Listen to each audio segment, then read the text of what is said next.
Hello, అందరికీ నమస్కారం అండి. నేను కందాళ అన్నపూర్ణ గారిని మాట్లాడుతున్నాను. చాలా రోజుల తర్వాత వచ్చానండి, మళ్ళీ మాట్లాడుతున్నాను. ఒక విషయం చెప్పాలని వచ్చాను.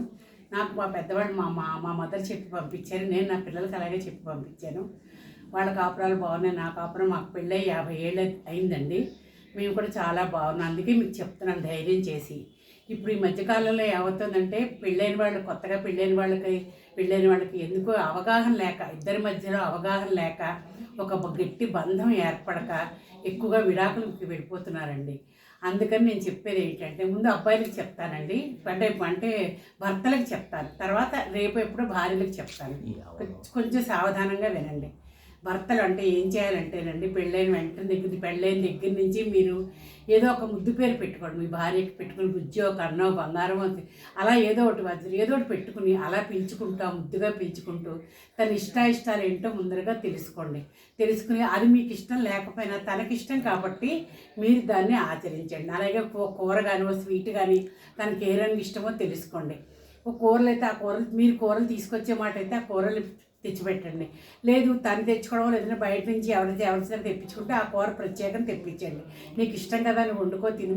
మీకు ఇష్టం లేకపోయినా పర్వాలేదు, నువ్వు తిని, నీకు ఇష్టం కదరా అని ముద్దుగా పిలవండి. ఏదైనా సరే ఆడవాళ్ళండి ప్రేమగా గోముగా పిలిస్తే ఎంతటి వాళ్ళైనా సరేనండి ఖచ్చితంగా మీకు ఇష్టపడతారండి, మిమ్మల్ని ఇష్టపడతారు కాబట్టి చెప్తున్నాను.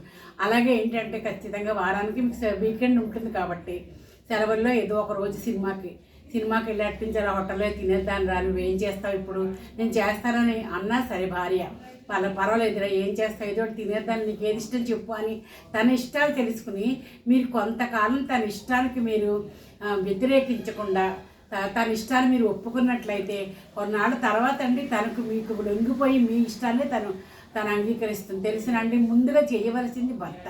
ఎందుకంటే ఆడవాళ్ళు కొన్ని కోరికలతో వస్తారండి, మగవాళ్ళకి అలా ఏం ఉండదు, ఆడవాళ్ళకే ఉంటుందండి. అందుకని అందులో ఇప్పుడు ఒక్కొక్క అమ్మాయే కాబట్టి పేరెంట్స్ ముద్దుగా చూడడం వల్ల ఏమవుతుందంటే వాళ్ళు అలాగే భర్త కూడా ముద్దుగా అలాగే చూడాలి, నా తల్లిదండ్రులే చూడాలని కోరికతో వస్తున్నారు. కాబట్టి మీరు కూడా కొంచెం విసుక్కోకుండా అస్సలు కోపాన్ని ప్రదర్శించద్దండి. ఎంత వీలుంటే అంత ప్రేమగా మాట్లాడుతూ తల్లి, బుజ్జి, బంగారం ఏదో ఒకటి ముద్దు పేరు పెట్టుకున్నా ముద్దు పేరుతో పిలుస్తూ తను వంట చేసి పెట్టిందనుకోండి, నిజంగా బాగోలేకపోయినా సరే అబ్బా బాగుందిరా అని మెచ్చుకోండి. తను తింటుంది కదా, తనకు తెలుస్తుంది కదా, మన్నాడు అడుగుతుంది. లేదంటే అడగకపోయినా సరే తను ఏది చేసినా బాగుంది, తను ఎలా ఉన్నా బాగుంది అని మీరు చెప్తూ మీ ఇష్టాలు కూడా తన ఇష్టాలు మీరు గ్రహించి ఇష్టపడుతూ మీ ఇష్టం కూడా తను కొంచెంగా చెప్తుంటే తను కూడా పాటిస్తూ తను కూడా ఆ రకంగా చేసినట్లయితే మీ ఇద్దరి మధ్యలో ఏమవుతుందంటే ప్రేమ చిగురిస్తుంది బాగా. ఆ ప్రేమ వల్ల ఏమవుతుందంటే బంధం ఏర్పడుతుంది. ఆ బంధం చాలా గట్టి బంధంగా మారుతుంది. ఇలా కొంతకాలం ఉంటే మీకు అలవాటు అయిపోతుంది, అలాగే అమ్మాయికి కూడా అలవాటు అయిపోతుంది. అలాగే మీ స్తోమతను బట్టి మీ సంపాదనను బట్టి చిన్న గిఫ్ట్లు ఏదైనా తీసుకురండి. అలాగే ఆఫీస్ అయిపోయిన తర్వాత సాయంకాలం ఆఫీస్ నుంచి ఇంటికి వచ్చేటప్పుడు ఎంత మీకు వీలు లేకపోయినా ఒక్క 10 నిమిషాలు ఎలాగో అయినా ఆలస్యం అవుతుంది, ఎలాగో మీకు ట్రాఫిక్లో ఇరుక్కుంటా, అలాంటప్పుడు పువ్వులు లేదంటే ఒక స్వీటు ఏదో ఒకటి తను పట్టుకెళ్ళి నీకోసం తెచ్చాను తన చేతిలోనే పెడితే అసలు తను ఆనందించే ఆ కంటి వెలిగే చూడండి, మీకే అర్థమవుతుంది. అలాగే చిన్న గిఫ్ట్లు ఏదైనా ఏవో పట్టీలనో లేకపోతే ఏదో ఒకటి మీ స్తోమత కలిగి, బంగారం వీలు ఉంటే బంగారం, లేదంటే వెండి, అది కూడా కాదని చిన్న గిఫ్ట్లు ఏదో ఒకటి తీసుకొచ్చి నీ కోసం తెచ్చానురా అని చెప్పి వస్తూనే తనకి ఇవ్వండి. అలాగే రాత్రి మీరు పడుకోబోయేటప్పుడు ఏం చేస్తారో ముందు మాట్లాడుకోవాలండి. కమ్యూనికేషన్ గ్యాప్ రావడం వల్ల కూడా బంధం పెరగట్లేదు. రాత్రి ఒక అరగంట మాట్లాడుకున్న తర్వాత కార్యక్రమాలన్నీ అవి అవుతాయి. ఆ తర్వాత పడుకోవచ్చు. ఆ అరగంట మాట్లాడుకున్నప్పుడు ఏంట్రా ఇవాళ ఎలా ఉన్నావు, ఏం చేసావు అని అడగండి. అలాగే ఆఫీస్కి వెళ్ళిన తర్వాత లంచ్ మీరు చేసిన తర్వాత కానీ చెయ్యక ముందు కానీ నువ్వు లంచ్ చేసావా, ఇంకా తినలేదా, తినరా అని కానీ ముద్దుగా అడగండి. తినమ్మా, ఇంకా తినలేదేంటి అని అడగండి. అర్థమైందా?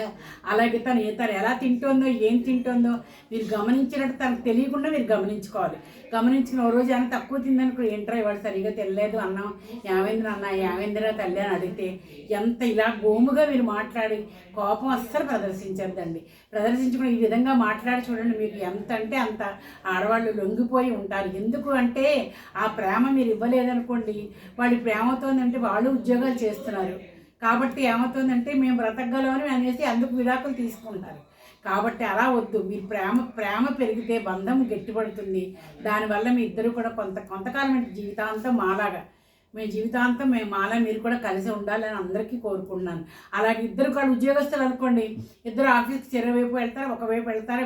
వెళ్ళినప్పుడు తనకి బాయ్ చెప్పడం, ఆల్ ది బెస్ట్ చెప్పడం, ఏదైనా ఉడికే సరదాగా.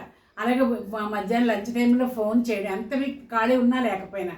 అలాగే సాయంత్రం వచ్చేటప్పుడు కూడా నేను వస్తున్నాను, ఏమైనా వీలుంటే తేనా అంటే ఆవిడ తెమ్మంది అనుకోండి, అవకాశాన్ని బట్టి తీసుకుని, అవకాశం లేదనుకోండి అది కూడా మీరు గోముగానే చెప్పాలి.